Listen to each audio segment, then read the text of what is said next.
Hello all, నేను ఈ వీడియోలో చెప్పినట్లు కనుక మిర్చి బజ్జీ చేశారంటే చిన్నపిల్లలు కూడా లోపల మిర్చిని పడేయకుండా తింటారు. సో అదెలానో చూసేద్దాము. ఫస్ట్ అయితే ఈ విధంగా లావు మిర్చి అంటే బజ్జీ మిర్చి ఉంటాయి కదా, వీటిని తీసుకొని మిడిల్లో ఈ విధంగా క్రాక్ అయితే పెట్టుకోవాలి. అయితే ఫస్ట్ ఎడ్జెస్ని కట్ చేసుకోవాలి.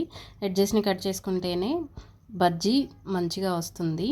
సో ఈ విధంగా మిడిల్లో ఘాటు పెట్టాక స్పూన్తో కానీ నైఫ్తో కానీ తీసుకోవాలి. స్పూన్తో తీస్తే చాలా ఈజీగా వచ్చేస్తుంది. ఇప్పుడైతే ఇందులోకి ఈ పౌడర్ని అప్లై చేసుకోవాలి. ఈ పౌడర్ వచ్చేసి నువ్వులు, పుట్నాలు, అలాగే సాల్ట్, ఇంకా వాము కలిపి చేసిన పొడి అన్నమాట. ఈ పొడిని ఈ విధంగా మిర్చి మొత్తం లోపల వైపు పట్టించేసుకోవాలి. ఈ విధంగా అన్ని మిర్చీస్కి అప్లై చేసుకోవాలి. ఇప్పుడు పిండిని జారుడుగా కలుపుకొని, దోసల పిండిలాగా కలుపుకొని అందులో ఈ విధంగా బజ్జీని ఈ విధంగా నేను వీడియోలో చూపిస్తున్నట్లుగా మధ్యలో పట్టుకొని, వేళ్ళతో పట్టుకొని పిండిలో ముంచుకొని ఆయిల్ అయితే వేసుకోవాలి. అలాగే బజ్జీ మధ్యలో మనం పిండి ఆనకుండా చూసుకోవాలి.